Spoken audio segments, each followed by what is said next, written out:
every disaster in human history. It's like, I'm just doing what I was told. Right. That's what all the SS Nazi guys were doing. Right. That's what the guys at Chernobyl were doing.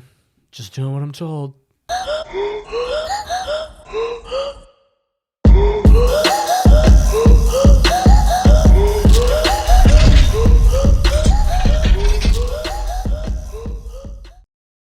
Hey guys, this episode is brought to you by Overstock Dixie. You can go like and follow their Instagram. There's new items that pop up on there every day, multiple times a day. Anything from furniture to tools, electronics, pretty much anything you're looking for. Hey everyone, welcome back to the Derek Legg podcast. We are in the vault again. Episode 54. My favorite guest. My favorite resident. Actually, I don't even want to call you guest. Dude, you're like almost a co-host at this point. Maybe, I guess. Yeah. I mean, you've guest host for us. You've been here the most. My main man, Blake Norton. Yo.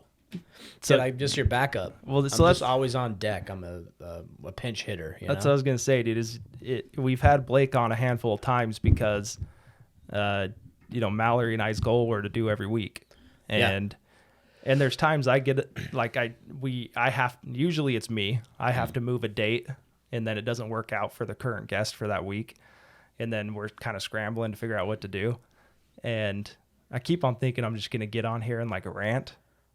You still should. But, well, I don't know if I could, like, take that much time of just forming thought after thought after thought like people do on podcasts. Well, that's the beauty of through the magic of video. Yeah. Right? The magic of video. We can just chop it up. So There you go. I'll just have, like, 20 thoughts. Yeah. And make it look like it's a full rant. Right. And then, like, if you have to post a 30-minute episode, 20-minute episode, like, there's nothing wrong with that. Well, and so I was going to say I do want some feedback from listeners on if that's something they'd be interested in. Like shorter? Yeah. Like maybe just and I'm totally stealing this from Forcella, but like he does a Thursday Thunder, or, he like does these different ones where, and he's doing a lot more than we are, but he has like shorter ones where it's 15 minutes and he just hammers a point home. Well, like on YouTube is like king of online content. If you have a YouTube presence, like that's killer. Like that's where you make the most money. Like your following is usually stronger. Like TikTok and Instagram are a lot more fleeting, like bigger dips and peaks and valleys, like in your viewership. But YouTube, that's like the sweet spot is like 10 to 20 minutes, right in there. And it's interesting. I've been trying to dial this thing back because we've had some long episodes, with different guests, and I love that. But like as a consumer and a listener, I'm like, I think an hour is probably keen. And then if I felt like we were going good and we're 2 hours, we're 2 hours. Mm-hmm. But yeah, in my mind, I'm like really trying to keep stuff to an hour. Yeah. I mean, if it's interesting too, like I'll listen to podcasts that are way long, but I'll just space them out. I'll get 10 minutes here on the commute, or I have like a 4-hour freeway drive or something for work, and so I'll listen to like 2 or 3 podcasts, or just one really long one. Sure. But you space them out. Or I bounce between like audiobooks, but it's just time relevant. Usually, I mean, where do you listen to podcasts? Like what platform? Yeah. Or what am I doing? What are you doing? What are you on? When I was doing those contract post office routes, I would listen to them on there all the time. I'd download them and listen.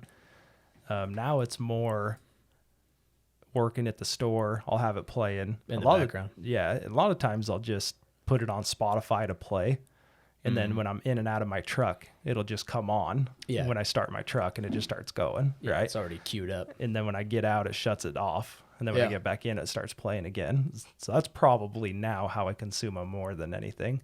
Yeah, man. Like I and maybe people do, but I can't see the person just like hanging out on their couch in the dark, listening to the Derek Legg podcast. Yeah, and if you are, good for you. It's like something to pass the time. Sure.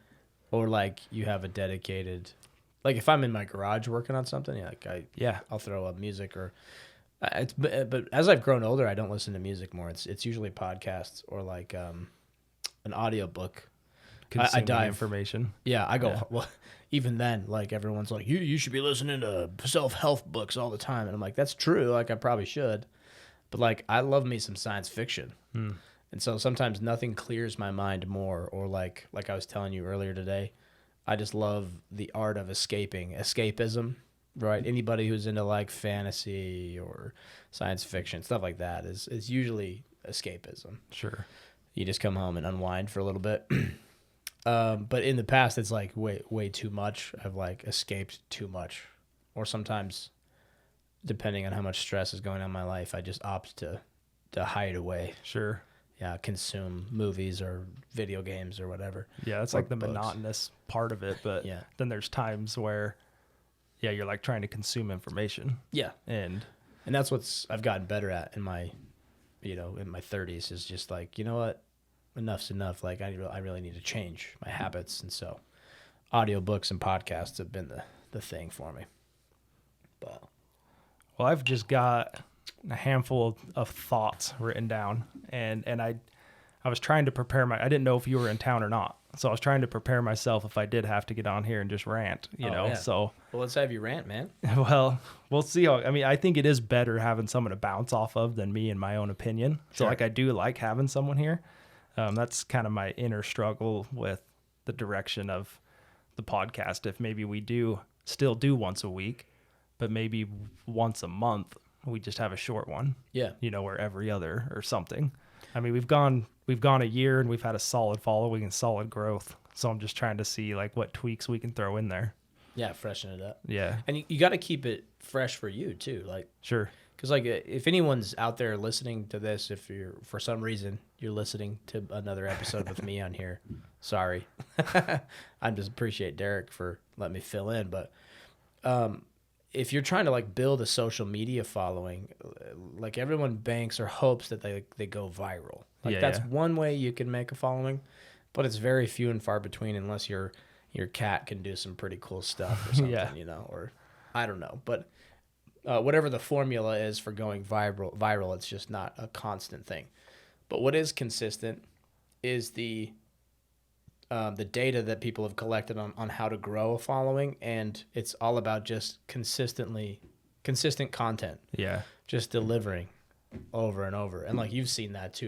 You've done this for a year, and usually like 2 to 3 years, somewhere in there is when people really start to boom, Yeah. and it's just constant. Well, and I've noticed, and it's something that we didn't even talk about, and I always try to give Mallory, the credit she deserves with everything that she does, but she's even moved it to posting Saturdays, where I think, and Mallory, correct me if I'm wrong, but I think in the beginning it was like we never had a set day to record, and it was just always up like the next day or two. Yeah, and so it it was was never like a set day. Yeah, the following needs to know, the clock is It made is a cycle. Saturday. It's Saturday. Yeah, and like there's all these studies about like what's the best time of day to post, and what's the best day of the week, But I think Yeah. the hardest thing is just having something to post. Yeah. And I'm not great at content. Like it's not my sure. like realm of genius, as Tyson would call it. Like that's not my thing. And that's probably the biggest, I mean, obviously I can't produce either, but the biggest benefit that the consumers see is just all that content that Mallory puts Right. together, and the consistency with the posts. Exactly. And like people worry about making content, but some of the big gurus, there's a guy we like following, his name's Brad Lee Yeah. out of Vegas, hilarious guy.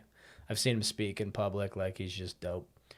Really blunt and crass and just always himself. Yeah. He's a great follow on TikTok and Instagram. Yeah. He's like he's kind of like a lovable douchebag sometimes, Yeah.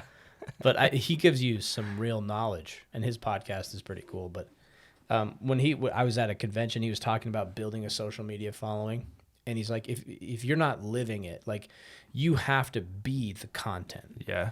And a podcast kind of helps out with that, because you come in here for 1 week and you record an hour and a half, maybe 2 hours.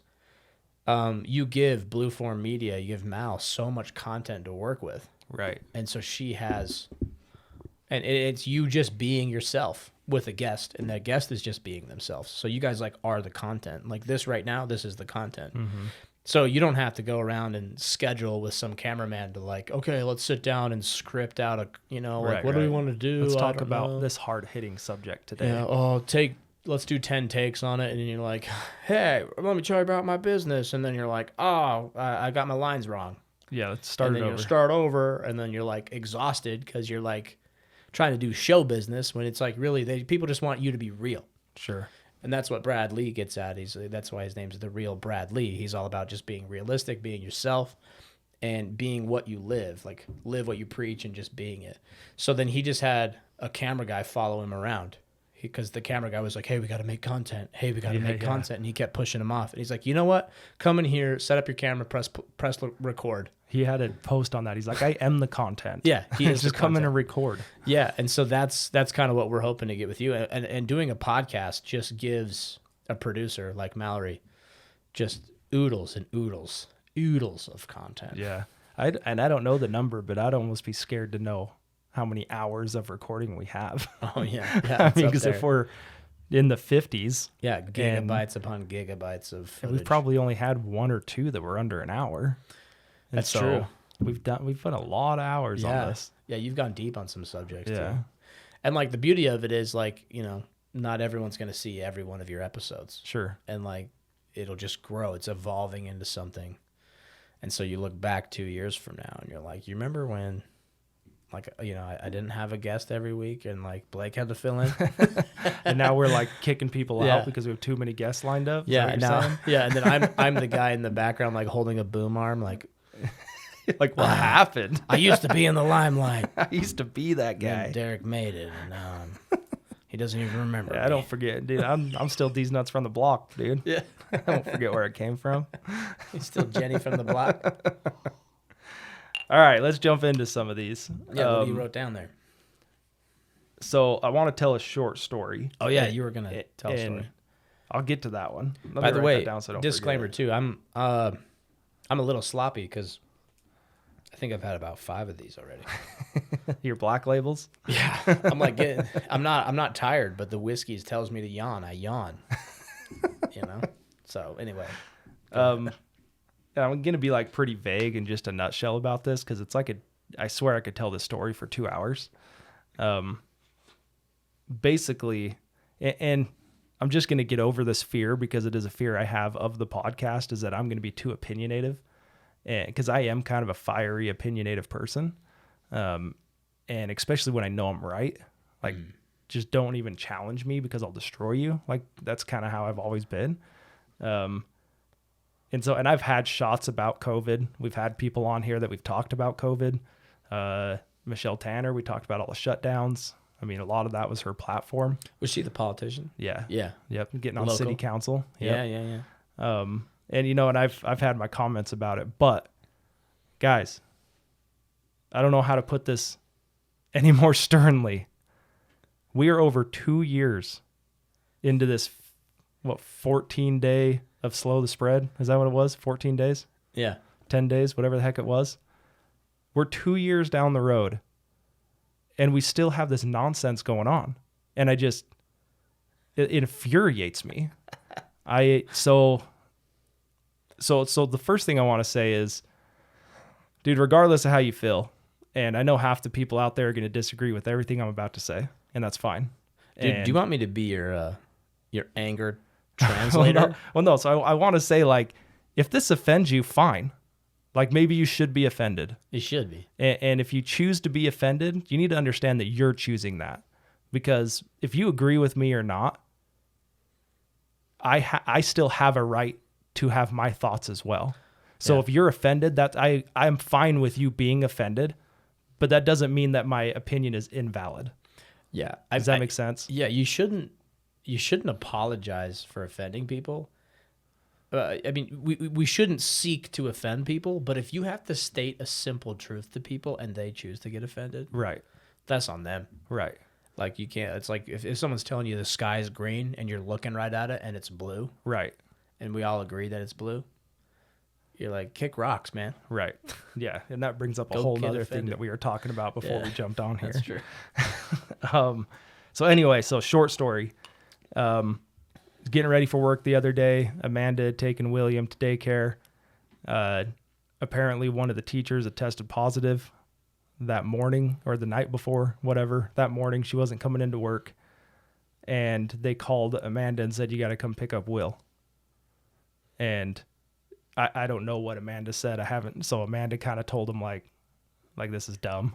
Yeah. Basically.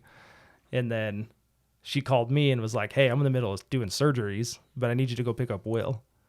And so like, luckily, and this is part of the thing that like, it pisses me off. Like, luckily I do have my own business and I do somewhat control my own hours. Yeah. There's a lot of hours to control, more than 40, but I can kind of move things around, right? Yeah, you can shift. So I'm already getting worked up, dude. I'm already getting short of breath. So You want some of this? no, so I drive over there and Amanda's like, I kind of already talked to him about it. Like, be nice. You know, she knows where I stand on it all. She hears it obviously more than anybody. And so I had decided like, hey, I'm going to go in. Local administrators, teachers, like they're doing what they're told. Now, this is the first thing that frustrates me. So you're doing what you're told. I totally get it, dude. Like you can't just flip the bird to Intermountain and get fired, or you can't flip the bird to, I mean, maybe you probably could with Jefferson, but Well, yeah. but you know what I mean? Like when you have these corporations, if you're working for Walmart or you're working for Costco or Amazon or the post office or whatever, like you can't just roll in and flip them the bird and lose your job. I get it. Like you have a living you have to make. You could. It's just not ideal. Right. Well, yeah, you choose not to because you have to pay for your house and Yes. food and kids and There's whatever bigger else you things have. at stake. Right. Yeah. So I totally understand that. So I decided like I'm not going to go in and rip the people that are local. But I had some concerns and some very obvious policies that conflict with each other that I just wanted, and honestly was not trying to stir up shit. I just wanted to understand. Yeah. Like, and I'm not a scientist, I'm not a doctor, right? And so I just wanted to understand. So I go in and you have to clock him out, right? So I'm like typing in the thing to clock him out. And the girl that's there is like, I'm sorry, I know this is dumb, da, da, da. And I was like, I appreciate that, but like, I don't even want to get started. Yeah. And so I was like, and she's like, okay, he's down there in the hall, whatever. So I walk down this hallway, and he sees me, right? Runs over to me. And this was like the second day he was in his new class from like getting older, right? So he's in his brand new class. I've not met the teachers. Teachers come over to me, introduce themselves, and she's like, yeah, teacher went home sick, ended up testing positive for COVID. And so I'm like, and so they co-teach, right? So there's 2 teachers in a room, and I think they can even go up to 3 if there's so many kids. I'm not sure. I know it's like a ratio thing, right? It's like a nursery kind of vibe. Yeah, right? if there's like 3 kids, I think there could be 1 teacher anyway. Yeah. And so I'm like, well, hold on. Like, you were teaching with her yesterday, right? And she's like, yeah. And I'm like, why don't you have to go home? Like, why does William have to go home and you don't? And she's like, well, the administrator's over there, I'm just following whatever. And I was like, dude, I get it. Like, I'm not mad at you. I know this isn't your choice. Like, whatever, like I'll go. So who's the administrator? I'd love to go talk to them. And I think I've met her once. I just didn't know that she was like over the local one in St. George. And so I roll up and I'm like, hey, is this the lady, the one I'm supposed to be talking to about who makes the decisions? And they're like, yeah, she's right in there. So I go in and I'm like, and the whole time I'm like trying to stay calm, right? And anyone that knew me in my younger years, like that was not an option. Yeah. And so it's something that I've worked on in the last 10 years, right? Yeah. And so I go in and I'm like, hey, I just want to understand. And like, I'm putting my personal beliefs aside of how stupid I think this whole thing is. Yeah. But I just like, can you just answer a couple of these questions for me so I can understand why things are the way they are? And so I kind of start talking to her and she's like, look, like, this isn't really my call. We're just following our policies, this and that. I know it's dumb. Da, da, da. And so I'm like, okay, sorry. I was told that you were like the decision maker. Yeah. So who's above you that is the decision maker? And And I'm like, and if it's not the person above you, then I want to talk to the person above them. Like, Yeah. I don't want to just hopscotch all the way up the line. Just give me the person's number. Right. Yeah. And so they end up giving me this lady's number in Salt Lake, and which is like their headquarters. Right. Mm-hmm. And so I call her, and I'm like driving home. So I'm not pissed. I'm just kind of like, I'm agitated. Mm-hmm. And part of it's because, like, it's the popular thing to say, but I'm like, I thought we were done with this. Like, I thought this was over. Yeah, that's right? the vibe. It's like, oh, yeah, that's like, still going on? Yeah. And for a while there, when I'd go up north to pick up, we call it up north, right? Anything above Cedar's up north to me. But Yeah. I'd go up to Provo, Salt Lake area and go pick up safes. Yeah. And I would drive up there and I'd look around and like everyone's still got masks on. Everyone's doing all these things. And I'm like, just recently? no, so this was a few months ago, Okay. right? Maybe 6 months ago, let's call it. Sure. And I'd like forget that it was even a thing, you know? Cause like, we're not really doing that down here anymore in St. George. And so I would kind of go up there and poke fun at them. And when like I'd make the reps take me to lunch every time I go up there. So so I'll always show up at like 11 and we kind of BS until around noon. And then I'm like, dude, don't you guys get a lunch around here? You know, then I make them take me to lunch. And then you roll up to a restaurant, masks. Everyone's got masks, right? And my thing is usually like, yeah, we know when people from Salt Lake come to St. George because they're in the car alone wearing a mask. You know, it's like, we don't really do that down there. Like, we're kind of past it. And so anyway, so I call this lady up there. It goes straight to voicemail. And so I leave her a voicemail and I'm like, hey, my name's Derek Legg. I'm in St. George. I got a couple questions just about your guys' policies. I said, if you can give me a call back, that'd be great. I'm kind of curious if you're the decision maker or if I'm just going to get passed on to someone else. Yeah. And then I left my phone number, right? So did she decide that that's where it stopped? She didn't put you back up the chain, or did she talk to you? Right. So I left her voicemail, and maybe 30 minutes, 40 minutes, she calls me back. And the funniest thing, I guess, when you kind of understand manipulation and you understand like flexing, right? Yeah. The first thing she does is she states her full name and states her full job title. For the record, because it's a recorded call. I'm sure it was, right? Oh, absolutely. And so she states like her entire title, and I'm like, cool, you know, like, and I'm like, I'm playing the other side of it. I'm like, I don't care. Like, are you the person I should be talking to? Yeah. You know, like, you got a cool Can you title. answer my Is questions? that you? And so I was like, hey, you know, just got some questions of what's going on down here. You know, why are all the kids being sent home? None of the faculty is. I keep calling the faculty, like the employees. Teachers, it's faculty. Yeah.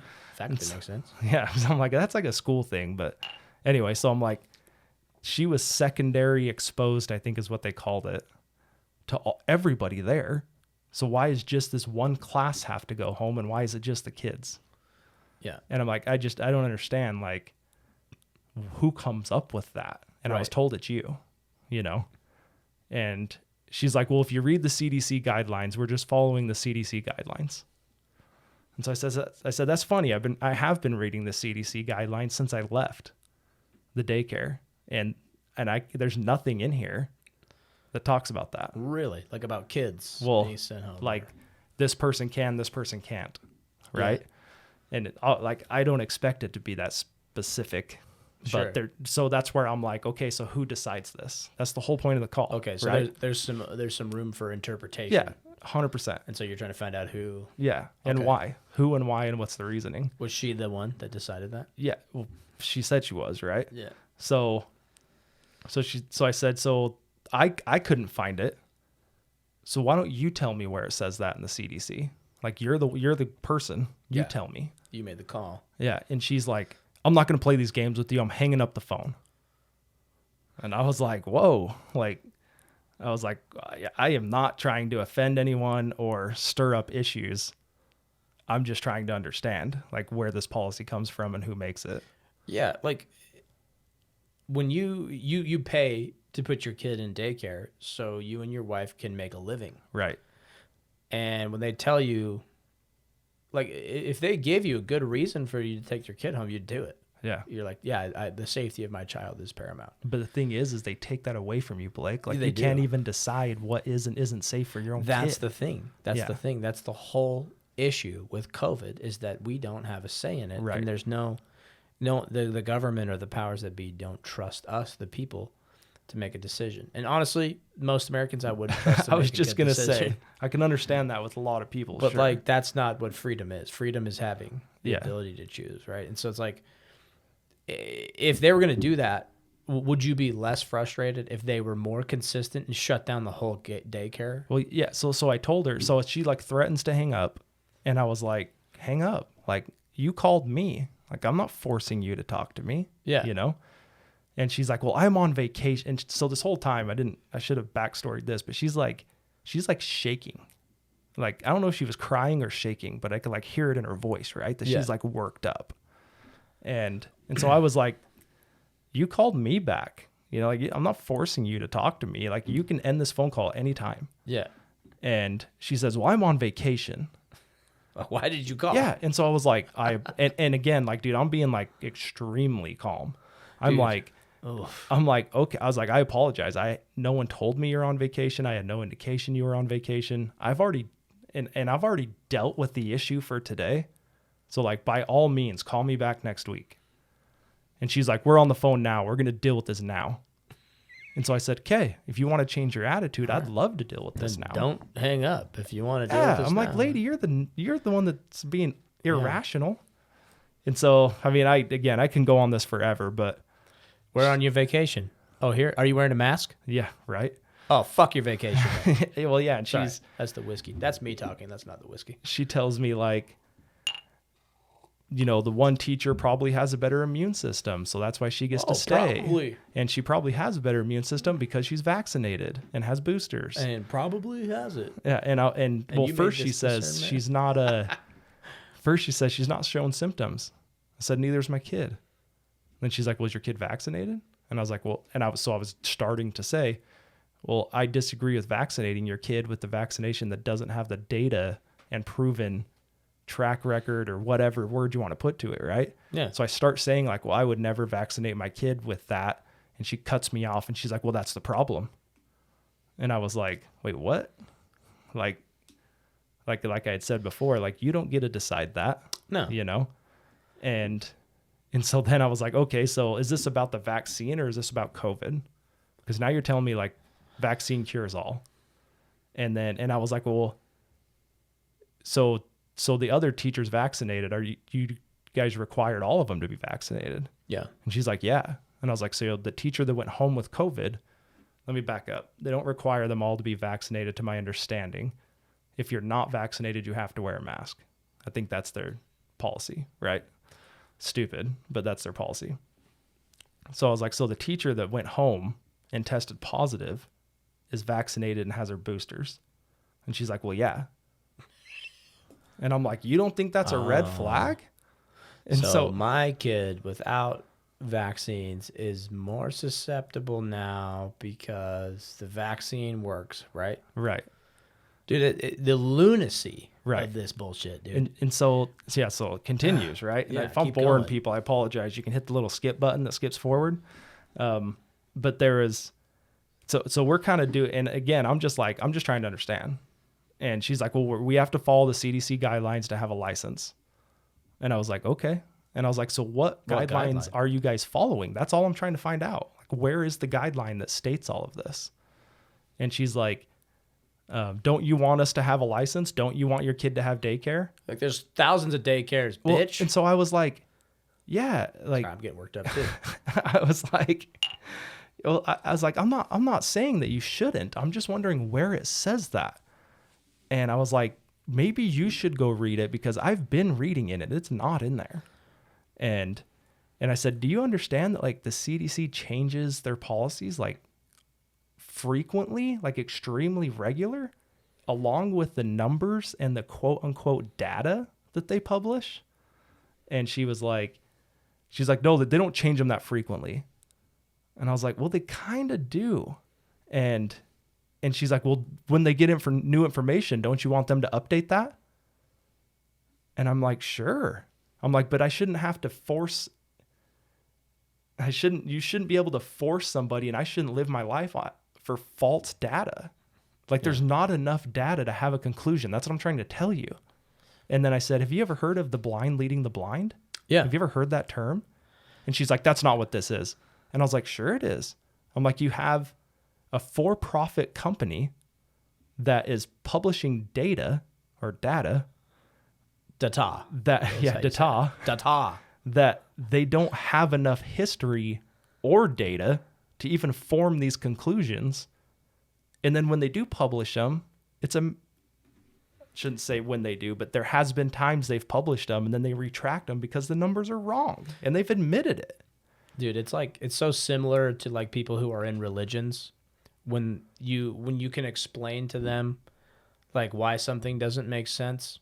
Like I grew up LDS, you're LDS. Nothing against LDS people, but it's like hey, if you have coffee every now and then, it's really good for you. It's like the data's there. But they're like, no. Yeah. Like I won't ever believe that. Yeah. It's like you can still acknowledge that. You're like, that might be so, but I believe a certain way, so I'm not going to live that way. Yeah. Cool, mad respect, man. But like, don't deny Right. logic. Yeah. So to further propagate your cultish beliefs in something. We kept on going back and forth, and there were things that she said that were valid, extremely valid. Sure. And I was even like, yeah, that's a good point. I hadn't thought of that. Yeah. Like. So it's a give and take Yeah. for you. You're and like I'm help trying me. to have like a somewhat productive conversation with her. And then she tells me, she's like, so don't you understand that people have different immune systems? And I was like, sure, I can understand that. And she was like, so maybe that teacher that's still there working has a better immune system. Prove and I'm it. like, well, yeah. And so I'm like, well, maybe so does my son, because he's already got COVID from your daycare. Like he got COVID from your daycare. Yeah. And so like, I don't know. So obviously whatever you guys are doing isn't up to par. Dude. Because the data's not out there. Right. Like that's like the adult version of like, my dad could beat up your dad. I know. No, well, my dad. Well, no, I have a force field. My dad has a force field. Yeah. No, my dad. I'm rubber and has you're glue, bro. Yeah, exactly. And so, yeah, honestly, I felt like I was like arguing with and it wasn't even arguing. Like I said, I was trying to have a productive, and I kept telling her that, hey, I'm just trying to have like a positive, productive Conversation here. Yeah. And maybe even educational for me. Like that's why I'm calling you. I'm not calling you just to rip you on whatever my cult beliefs are. Yeah. Right. Like, and I kept telling her like, yeah, dude, that's actually a good point. But what about this? Well, and at one point I was like, well, he's already got COVID from your daycare. Do you guys not do anything about like natural immunity? Like, is that not, do you not recognize that? Oh, that was a trigger word for her, probably. Yeah. And so she's like, she says, she starts telling me about her and her husband and both of them getting COVID while they're both vaccinated and double boosted. And, oh no, she said her husband did, not her. So her point was that he can get COVID and they can be next to each other, sleep next to each other, all that, and she doesn't get it.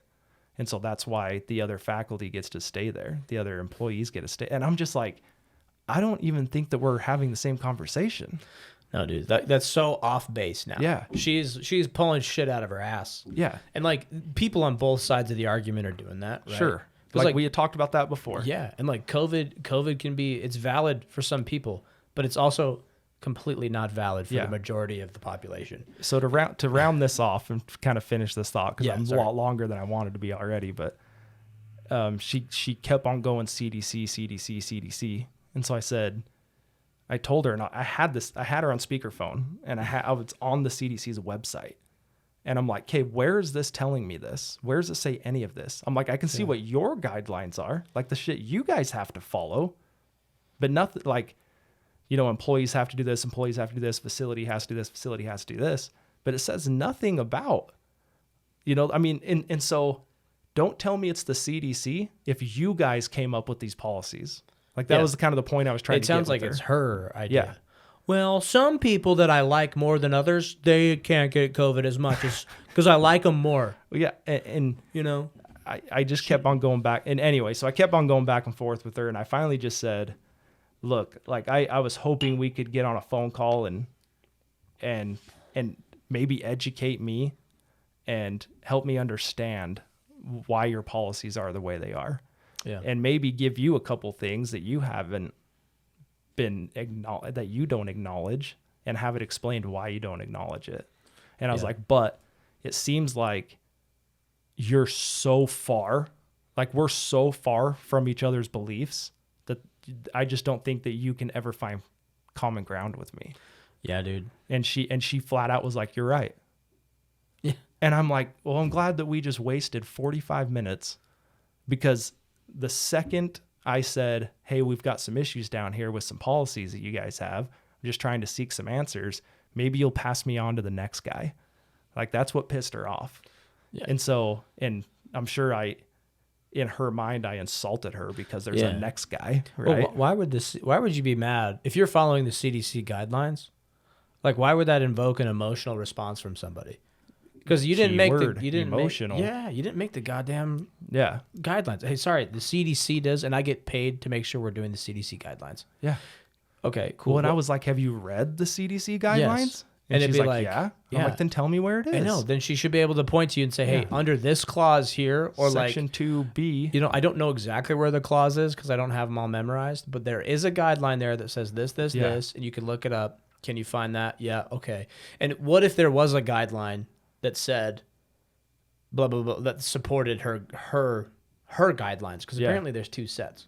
What if there was one? Well, how would you have reacted if the CDC website said something? That's what I was looking for, because I couldn't find anything. And so I'm just like, so where does this come from? So if you're the decision maker and you made that guideline, why? And the fact that she's giving an emotional response means that it's not the CDC guidelines, it's hers. Yeah. And then you're challenging her. And it's her baby. It's her idea. Like, anybody in a corporate world or in a business, someone has an idea, they get attached to these ideas.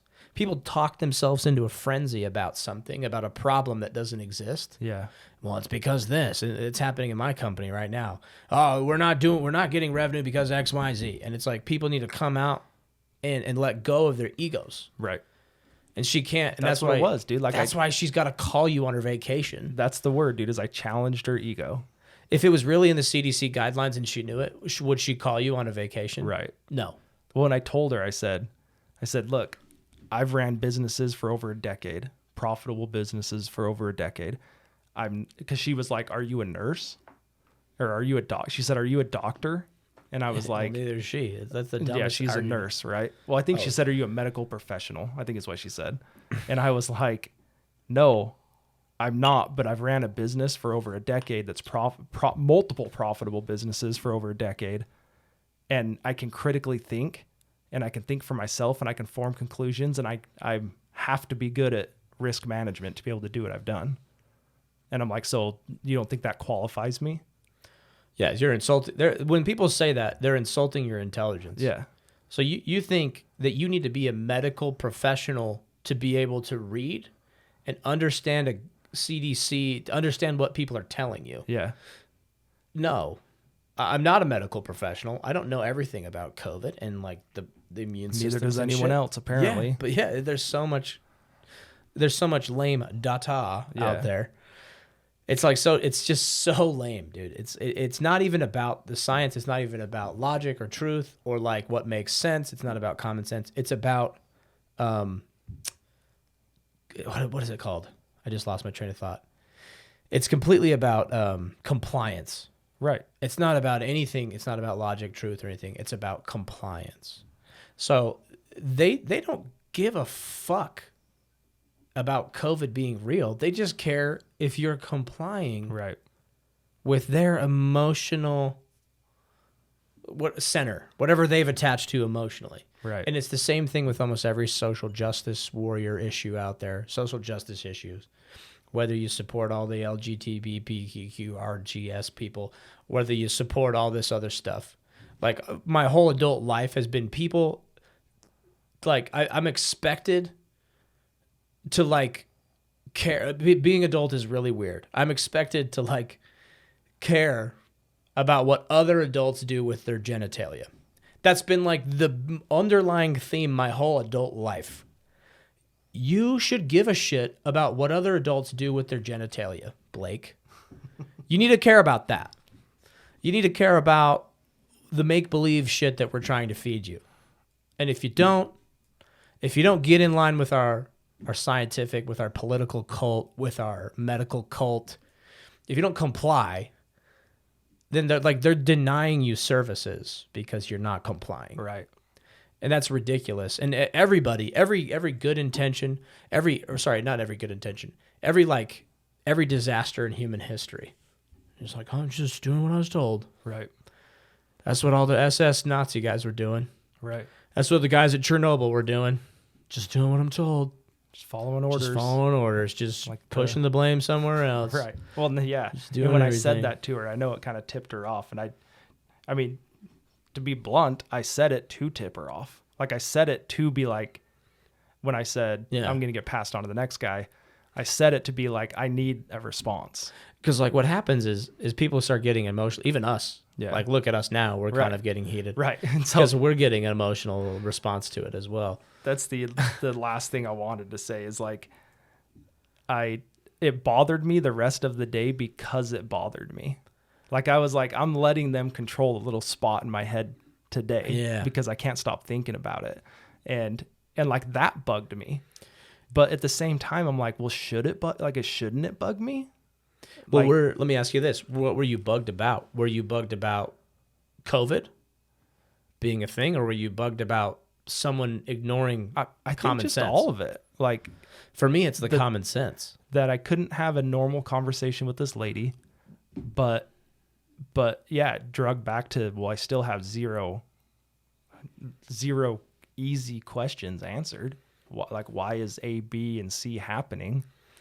And they can't come up with D because none of it makes sense. Yeah, they can't. Okay, so you're not so mad about the issue. You're more mad about the ignorance to common sense, and you can't get your questions answered, right? Sure. Yeah. That's the same thing. I would submit to most people, we're not really bugged about a COVID virus. Like, of course, we want to protect old people. Of course, we want to take precautions about those who could be affected by any sickness. Right. Like, if someone has tuberculosis, you're not going to invite them to a quinceañera. Yeah. If you've got, Quinceañera. For those of you who speak Latin. They want to roll your R's. But yeah, so no one's getting mad. Like, that's not the issue. It's the fact that you can't have a discussion about it. Yeah. And that this lady can't use logic and reason to just have a conversation. Right. So that's what I would submit. I think you're more mad about. I'm just assuming, but like, that's what makes me furious about the thing. Yeah. Like, you think a little piece of cloth over your mouth, but you're like, you believe so strongly in it, and you can't give me. I mean, she couldn't even tell me like what her thoughts were. You know, like, it was. And I don't know. Like, I guess when you said at the beginning, like, it was recorded, I'm sure she's trying to. Yeah, but she's holding back. But I mean, she said a few things on there that I'm sure she could get in trouble for, like how she was treating me, you know? Yeah. And I'm like, dude, I'm just a dude in St. George that's a patron for your business. Like, what are you getting mad at me for? You're just a customer. Like, I should have the right to question.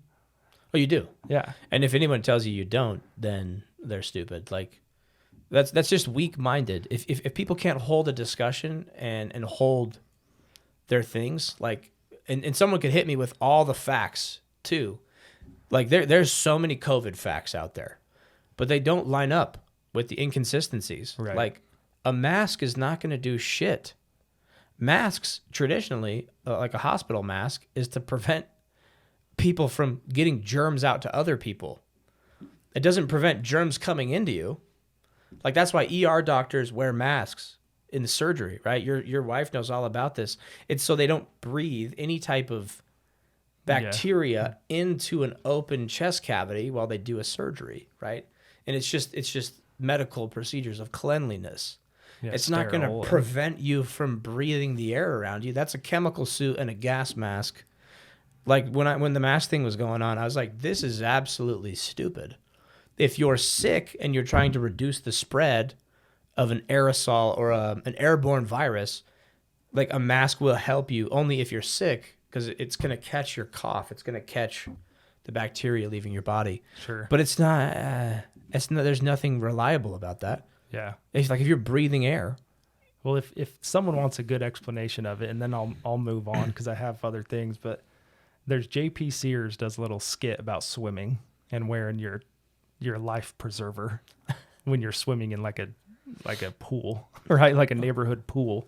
And they're like, you have to wear your life preserver to save me so I don't drown.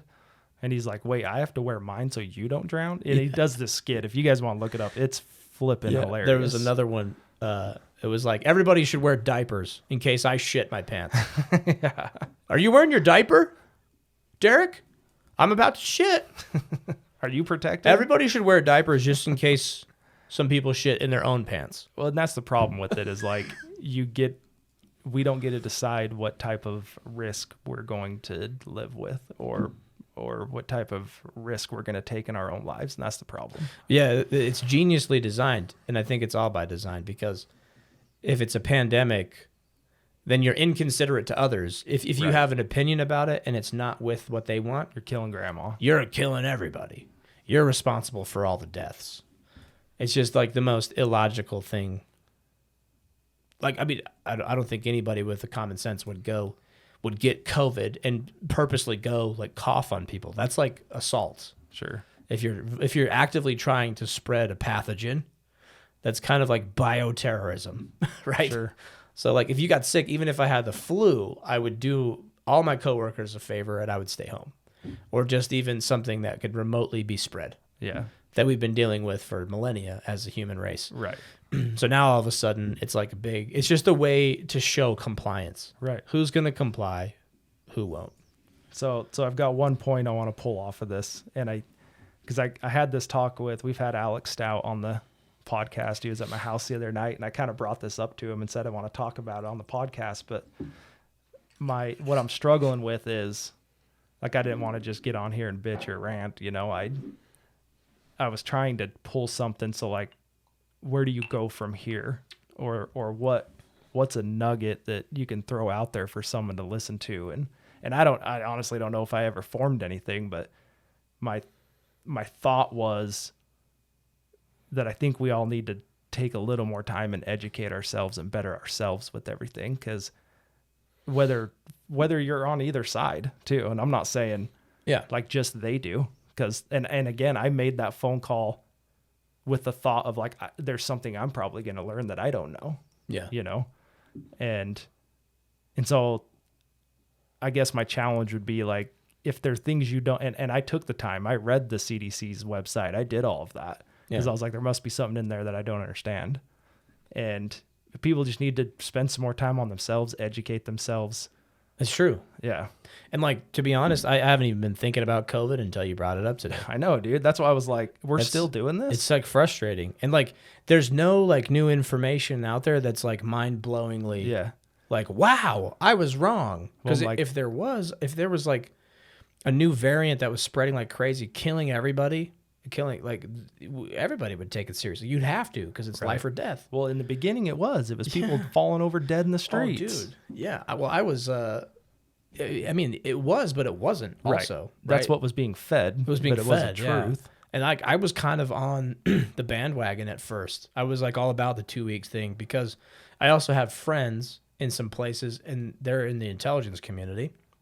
And they're like, dude, this is coming from China. Like, we think it's weaponized. So I'm like, hot damn. Yeah. And all Shut of a it sudden, down. it did come from China. And was it weaponized? Yeah, but not in the way you'd think from like a zombie movie. Right? Sure. I think it was weaponized in the sense of control. Just gaining a little bit more control. Right. Just taking a little bit more. So let me segue this, because this is the next thing I was going to talk about is programming.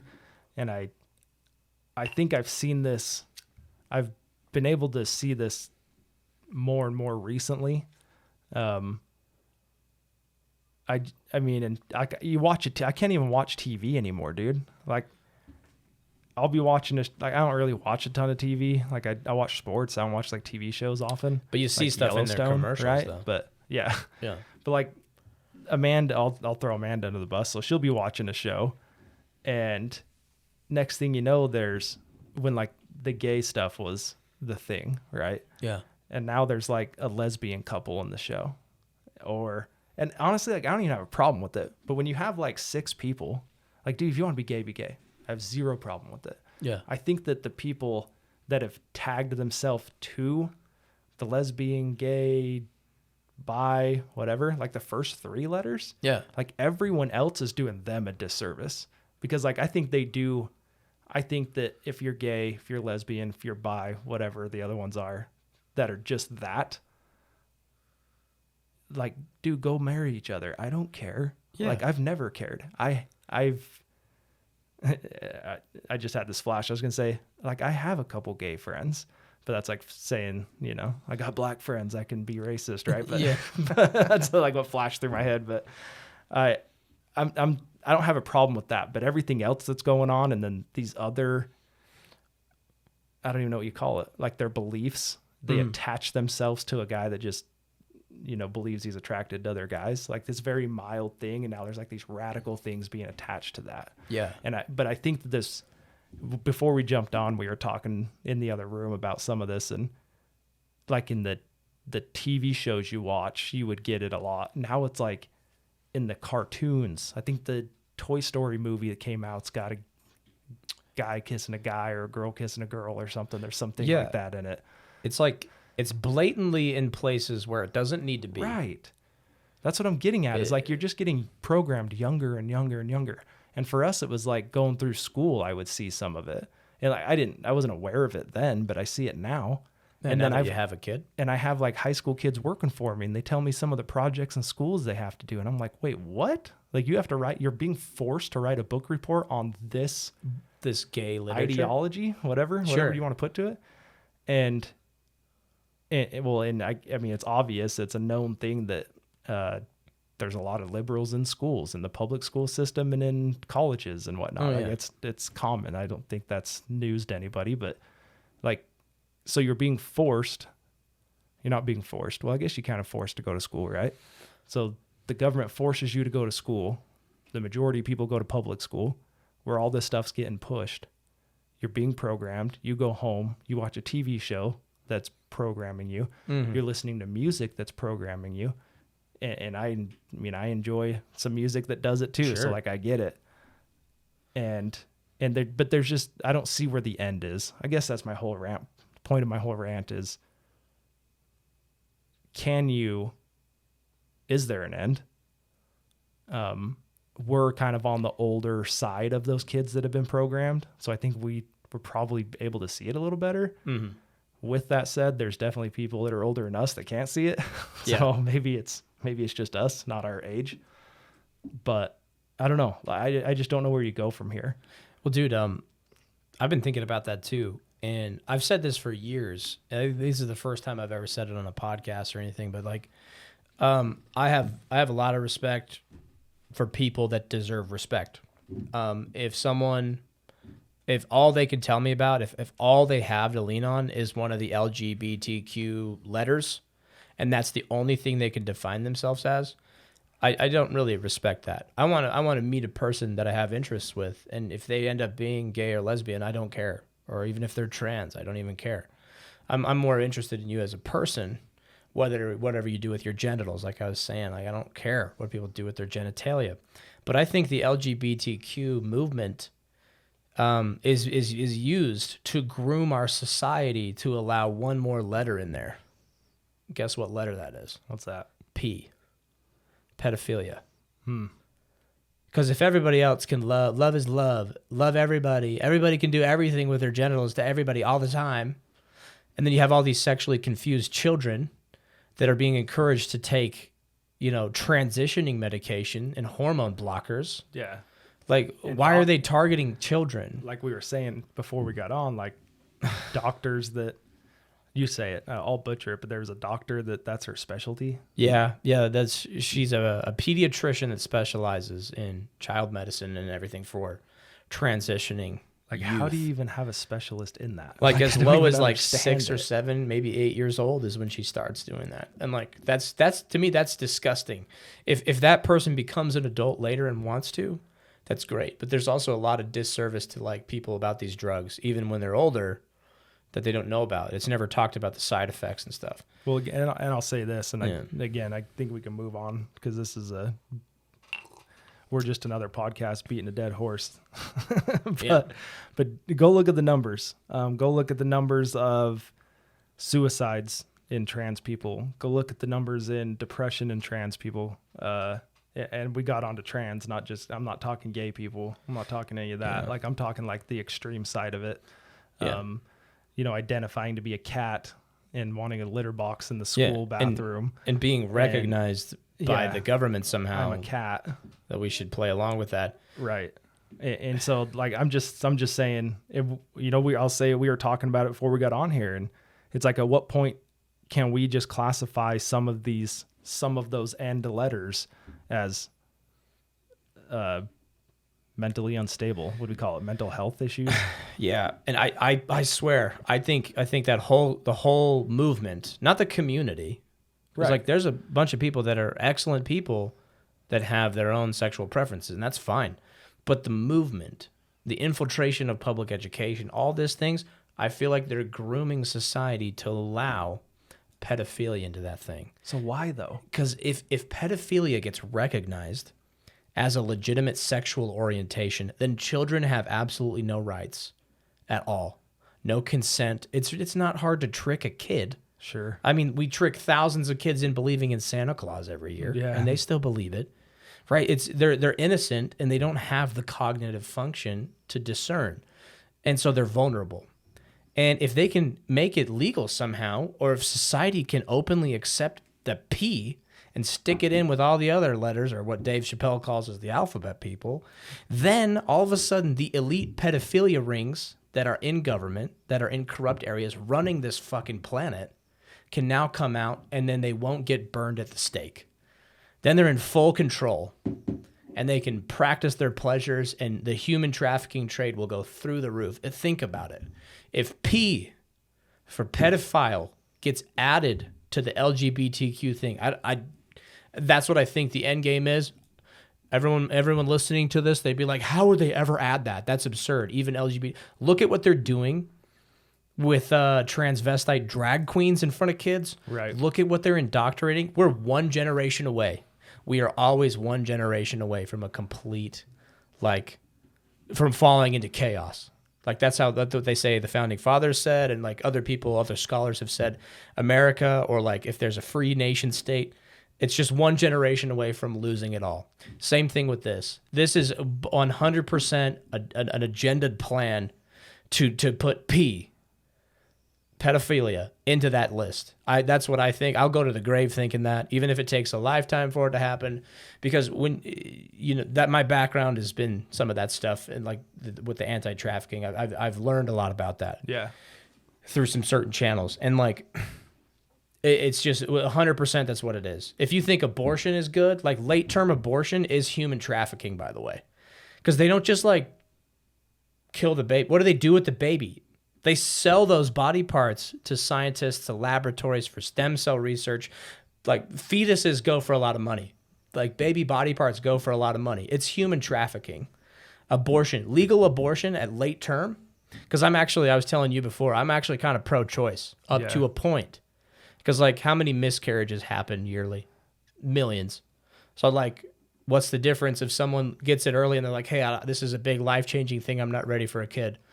If they catch it early and they're like, I don't want this life-changing thing, then yes, have it an option available. But we don't need to be excited about killing babies. But a late term, beyond a certain point, and I'm not a scientist to even know what that is. What I was going to say. Like, we both are in the same spot there. It's like, but I don't know where the line is. Yeah, where does life begin? What's early and what's late.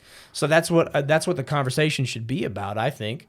And more people should know about what happens to a baby, to a fetus at 8-9 months, or even in California. I think there was a law.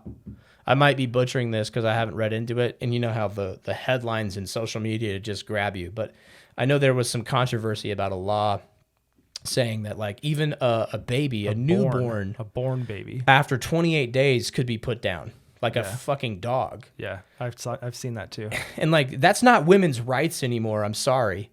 Like there's a point in the pregnancy where it's not your body and it's not your choice. Right. But there is also a point where it is kind of your body and you can do it. Sure. Like miscarriages happen all the time early. Same concept. What's the day after pill or whatever? Knock yourself out. Yeah. I have no problem with that. And then it's like also there's another thing we could talk about, like male contraceptives. They are a lot less, like if you don't want to get knocked up, like there's a lot of pills guys could take that don't cause hardly any side effects Well, at least they say, but it's not as extreme. Like if a woman's on birth control, the hormones are all over the messes place. them all up. Right, and they gain weight or whatever. I don't know. I'm not a woman, They're but taking it for acne. yeah, they take it for acne. There's other benefits for it. Medication can usually be used in 2 or 3 facets. But like male contraceptives is a thing too. Like male could take a pill and then, Yeah, I got to remember to take it every day. just though. send the salmon upstream. No worries. But like no one's talking about that. Why do we have to opt out to abortion? Well, if abortion is like available to everybody at any stage, Yeah, like that's human trafficking, homie. right. Like Well, people don't know what happens to the fetus afterwards. No one's talking about that. No one's talking about that. Like Yeah. I think that people need to put in, and I think this has been on purpose that they've taken this word out of it, but it's child slavery and child trafficking. Yeah. Like there's slavery involved in that. And so everyone's so worked up about the whole slavery stuff the last, I don't know, Yeah. 8 years. And I'm like, you guys understand this is still going on There's more slavery now. in the world. Like there's a higher percentage of people that are enslaved in some way than ever before in human history, Right. mainly because we haven't been able to record it. But like there's also a lot more people on the earth than ever before. Sure.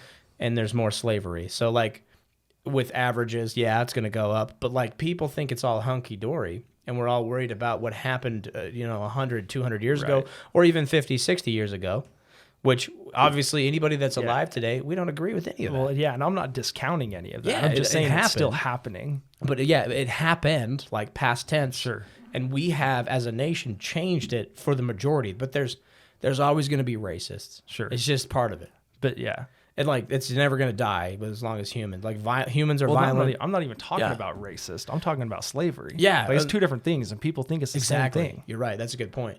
Yeah, like slavery is not just white people with black people. Right. Like almost every human race has been enslaved by Right. another race at some point. Like whites, like Slavic people were enslaving Europeans, and like Germanic people. Like It's all over. if your in the tribe got Bible, killed, it's in the yeah. Book of Mormon. It's all over in the Oh, yeah. scriptures. like Yeah. It's been Navajos going on for killing a long time. Cherokees, enslaving them. Like that's just common.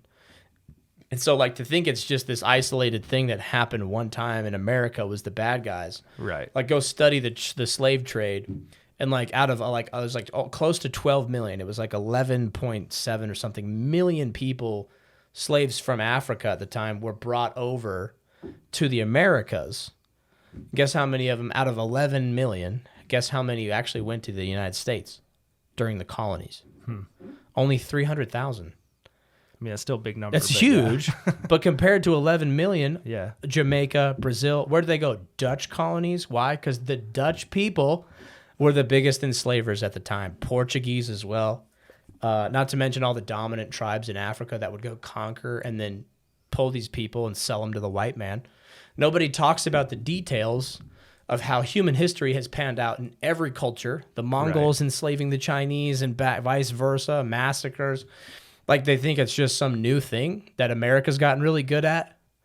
Like, wake up. America's the only one that's put a stop to a lot of this Right. shit. Well, Ever. It's because if you mention half the shit that people do in America, you get beheaded other places. Oh, yeah. And like you want to talk about oppression, go. Yeah. You know, and that's another thing. Like Oppression with women, with men, with trans, religion, with sexuality, anything. anything. I'm talking oppression, period, with whatever you're identifying with.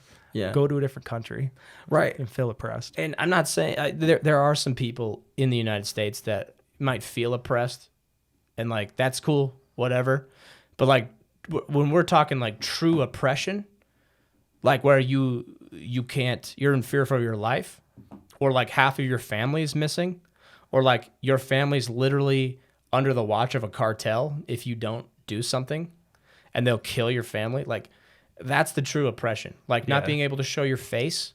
Not being able to Right. being a woman and not getting an education. If a woman is caught reading in some places, trying to educate herself, they drag her out in the street and they stone her to death, and then defile the corpse or body while it's alive.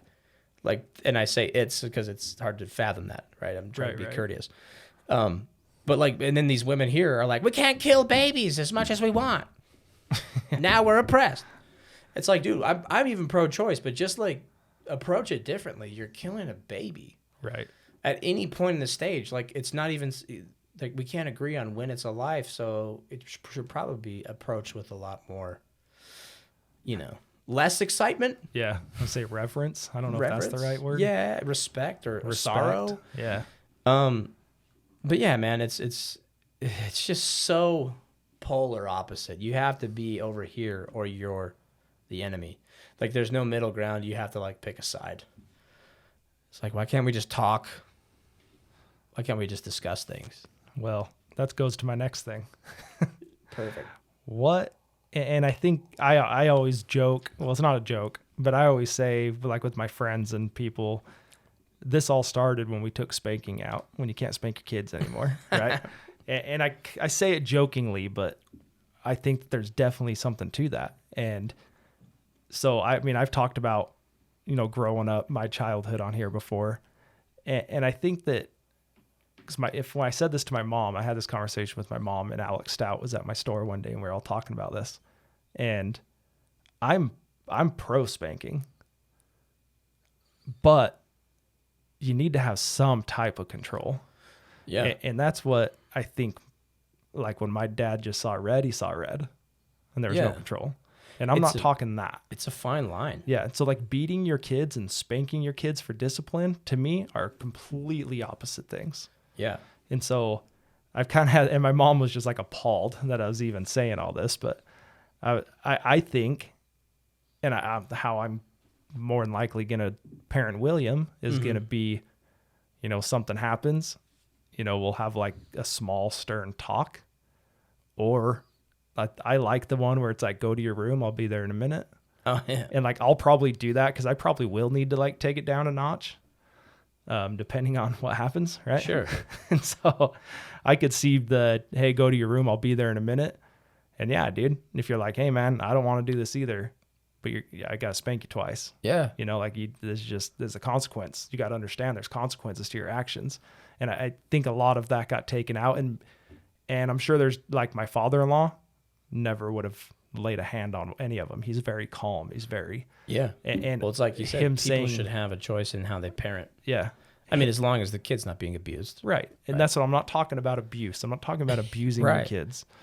But having a consequence being a spanking, like a spanking, I'm not talking like wailing out on your kid. Yeah. But like a spanking. Yeah, putting him in the ring with Mike Tyson, Right. Yeah. I'm not, and that's, well, I know I'm going to get some idiot being like, oh, you're pro beating kids. I'm like, no, idiot. Like, listen to the whole thing.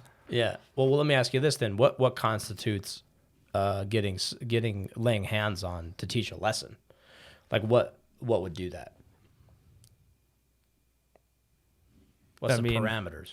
I think I guess because you and I probably got slapped upside the head just for like saying something disrespectful. Well, I mean, I think that is one. That's one, yeah. Yeah. I think it could be. For me, I kind of decided early because I'm kind of pro spanking, but I learned from the Marine Corps. There's ways, even with kids, it's way harder. Probably, I've never had kids, and this might change. I'm reserving the right to redact this if I ever have kids. But if someone's life is on the line or someone's safety was jeopardized because of their rambunctious at like something they did, then yes, I need to physically punish you, but it has to be immediately. Sure. Right. After everything's calmed down, it's like, hey, you get the fuck over here, little kid, and just let them know. Like you could have killed somebody with that rifle you shot. Right. You could have maimed somebody, and I've done that too. If my family ever watches this, I used to run a paintball event at a scout camp to help my dad out. And I had some deacon, some 12-year-old kid. We all had our masks off. We were all behind safety lines. They'd gotten the safety brief. They know I'm a Marine. I tell them all the 4 weapon safety rules: treat, never keep, treat everything, treat your weapon. I'm sorry, I'm so drunk. treat every weapon as if it were loaded. Never point your weapon at anything you're not intended to shoot, and then keep your finger off the trigger until you're ready to fire. Keep your weapon unsafe until you're ready to fire. Sorry, Chesty Puller in the Marine Corps. I apologize. Mallory will cut it. Edit that out. No way, I'm leaving. But I tell him that, and then this one kid after we've done, everyone's masks are off. They have barrel plugs in. He decides to shoot his friend in the butt at point blank. And I picked that kid up, ripped the gun out of his hand, and I threw him into a bush by his neck. He's like a little spaghetti kid. Like, Yeah. He's fine. But I was like, I told you guys not to fuck around. And these are some Mormon 12-year-olds like, and there was like, other boys, 14, 18, the whole priesthood body was there. And I got reprimanded a little bit for doing that. And then I had to yell at some adults for trying to fucking make it softer. And I'm like, dude, there's no space to mess around with that. And like, he didn't shoot him in the butt. That was a different kid. There's multiple safety violations I did it over a couple of years. And so like, that's when it's like, you need to get punched in the face or like that. And I think that's good for young men. Like, I'm talking men. I'm not talking about gender confused boys. Yeah. I'm talking about guys who are like, I'm a man, or I want to be a man, and I know I'm going to be a man my whole life, and I'm ready and always going to be a man. So if you're in that club, then you should get hands laid on you when you're being an idiot. Yeah, I think now thanks for buying me some time because I've had some time to think about this, but I would even think it's like, heck, I think I'd even be like, hey man, you need to go clean your room. And then there's some disrespect or some back talk or there's anything like that. I could see a spank on that. It would be like, how many times though? Like, right. So that's what I was going to say. Like, initially I wouldn't be like, hey, you need to do the dishes. Whap. Okay. But I mean, like, I think if there's a progression to it. Yeah. I don't think it's the first thing. No. But if it gets a progression to that, I don't have a problem being like, hey, dude, I asked you 3 times. Like, we're at this point now. This is where we're at. Are you going to do it now? Yeah. No. I think it's like, if it's like, I think it's absolute rejection of your authority, then it's exactly. It has to be reinstated. And when people are doing like the 1, 2, 3 thing, and like, I mean, I've seen multiple kids where the parents are like, well, I've seen kids where they're like 1, 2, and the kid's bolting, right? Like he's going to get it done. But then you see kids that just sit there and they're like, dude, I know you're not going to do anything to me.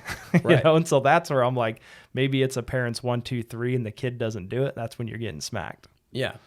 Yeah, it's gotta, and there's always gray areas, and then there's times where it won't work. And like, I've seen some little kids, and some of them are like on Mouse Family, and they're just like completely unruly, and it has to be kind of taken per individual, per child. Well, right? and I think that's where it's more of like, hey man, do you know what you did? Yeah. Like, do you know why I have to spank you now? Like, do you understand this? Do you understand the consequence? Like, now I have to spank you, so next time you're gonna be like, man, I kind of don't want to get smacked again. Yeah. And then was there like an age where, I don't know if your mom ever tried to spank you? Never. My mom, because it was in my household, it was the household you're describing. So for me, I was a little bastard, dude. Like, so I feared my dad, but then there was a time where I didn't, because my dad, when he put hands on me, I was like way young. Yeah. And I don't ever hold that against him because I was a nightmare. That's what I tell people. I'm like, yeah, I got smacked around a few times, and then I'm like, some of the times I deserved it. Yeah. Like I'm aware of that now. Yeah, I'm aware of it. And so there was one time, like, I was like, I don't know, 8 or 9, and my mom's trying to spank me and my brother because we were doing something bad. And it was just like, it was like such a formal punishment. It was like, it felt like I was like lining up to get like a meal ticket or something. Like, all right, now it's your turn. And right. I mean, my brother looking at each other, and we just started busting up laughing. And she's like trying her hardest to hit us with this wooden spoon that she used. And at this point, it's just funny. And we're just like, it hurt. We're like, this is hilarious. Like, we're just gonna do it again tomorrow. So like, it stopped working for me at a young age. My parents didn't know what to do with me, but my brother, like, he was very obedient, and like, he was the golden child. And like, I just wanted to do things my way.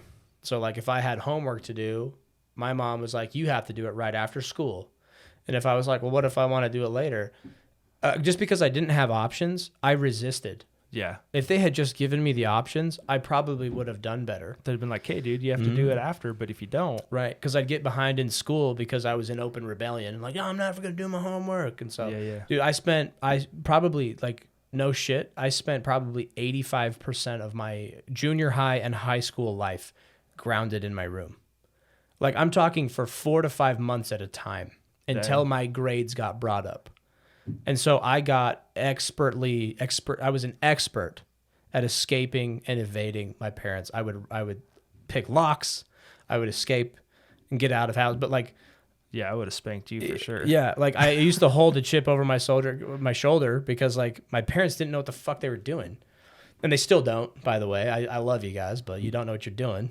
Neither do I. I'm not claiming I know. I'm just saying, don't pretend like you know. So, yeah, they just grounded me. Their punishment for me, it wasn't a punishment to learn. They just wanted to punish me. Sure. Like looking back at it, like I'm not holding any of my punches back.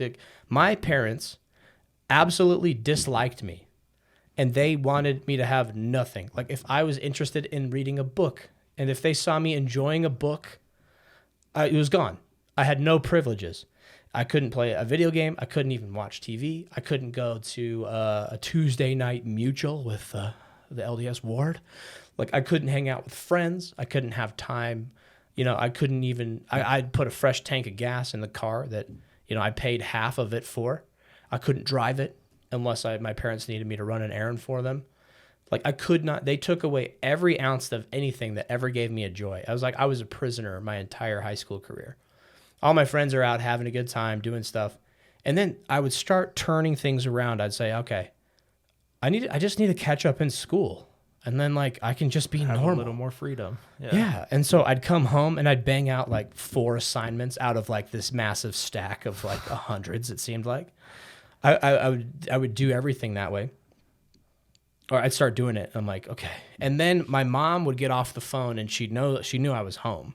So here I am just plowing through my assignments. And the moment she would say, Blake, are you home? And I'd be like, yeah. And I couldn't say anything. She'd just be like, do your homework. And as soon as she would tell me to do something, I knew for a fact that it would be her victory. Even though I've already been doing it for an hour, I'm trying to get caught up. Now I'm like, pen down, books closed, throw the bag in the corner. Fuck you.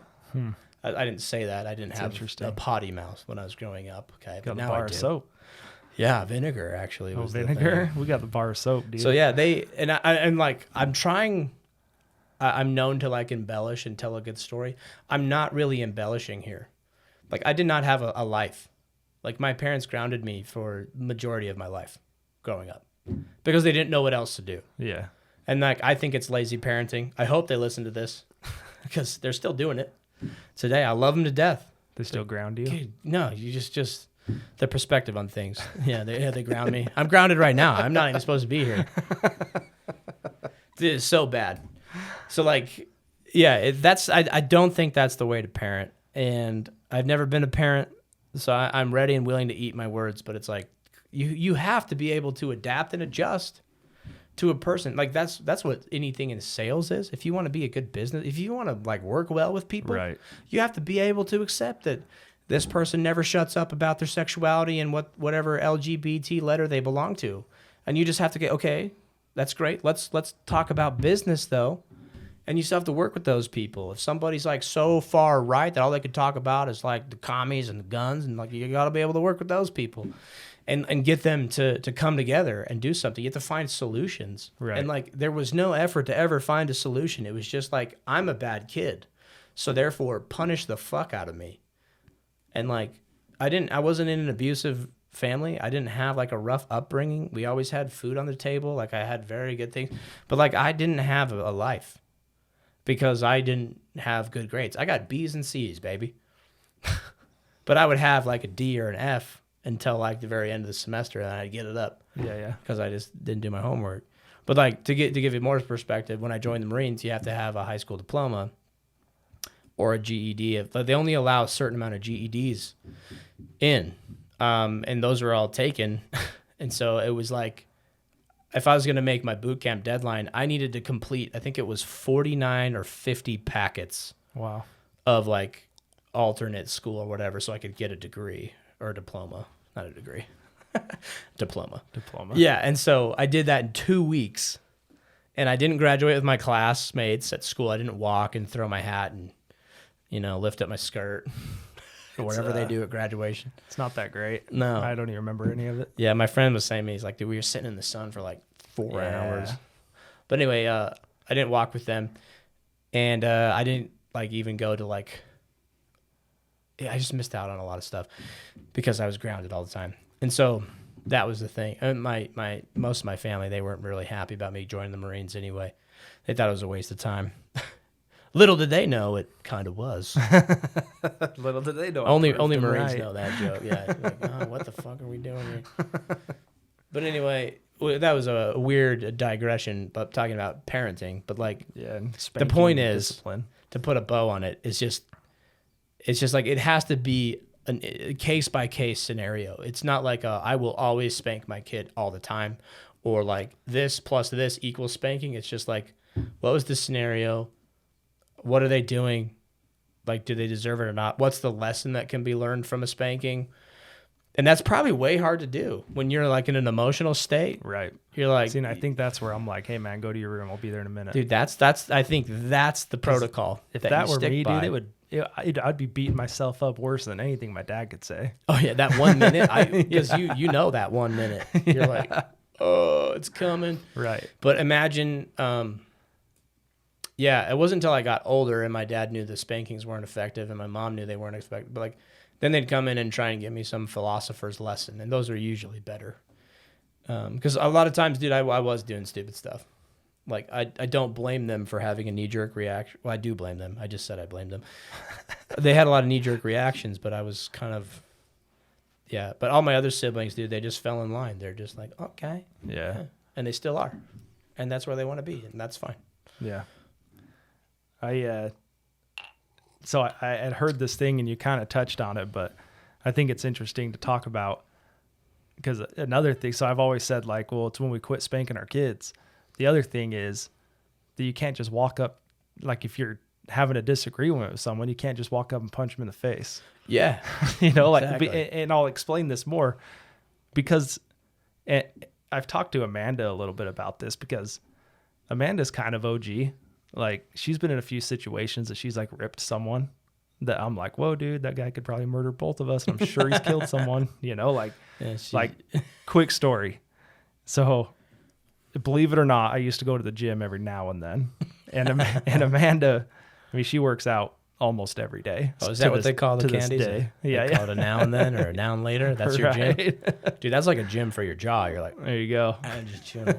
That's the gym you're talking about? Yeah, we lived in Washington right next to the rec center. And so we had a rec center to like pass. And a few times I'd went up there in the morning with her and like worked out with her in the morning. This is when we were newly married. And there's this guy there, long hair, biker looking dude. And he'd always wear sunglasses, and he would stare at all the girls. And like, this isn't a big gym. Like, it's probably 3 times the size of this room. Like, it's not big. Yeah. And he would sit there by like the cable machine, right? Where you like and he'd sit at the cable machine and just stare at girls with the sunglasses on. And it's like obvious, Yeah. And so one day, I guess Amanda had enough. And so she went over and she's like, dude, take your freaking sunglasses off. It's weird. Like, quit looking at everyone. We know you're just staring at the girls. Like, just totally confronts this dude. And again, like, I'm pretty sure he's done a couple stints in the pen, Yeah. And so I'm over there, like, doing some leg curls or something. I like look over and I see her just like up in this dude's face, just like yelling at him. And so I kind of get up and I'm like, oh geez, like, this guy's going to kill me. Right. Cause now I got to go defend my wife's honor, And so I kind of start walking over there and she walks away. And he's like, my eyes are sensitive, or he said something dumb, What if he was actually blind? I know. He's all, I can't see anything anyway. Stick, he's like, well, I mean, this has been going on for months. Yeah. And like all the girls knew it, Yeah. And this wasn't just like a one-day thing. And so then we left and I'm like, dude, that guy would have killed me. Like, I mean, I'd have fought him for you, but he'd have killed me, and she's like, yeah, that stuff I don't even think about that. It doesn't even cross my mind, And there's been instances in the last 10 years where I've joked and been like, dude, I don't want to fight that guy, Dude, because women have social armor. Right. And so to my point, this whole, you can't punch people in the face anymore. It's because like, I think guys have this innate, I don't know if it's a competition or what it is, but like sure, there's stuff that you could say that would make me want to come punch you in the face. Sure. Yeah. But we know there's a line of like, there's a line where you're like, well, I probably wouldn't say that to him because he'd probably punch me in the face. Yeah, it's like a little bit of mutual respect. Sure. Like, I know you would whoop me if we got in a fight, right? Oh, but like, there's I don't even at know some that. point I would probably do you get what I'm saying? So there's, and you have this with everyone. Like, you can size a dude up and be like, yeah, I could probably take him.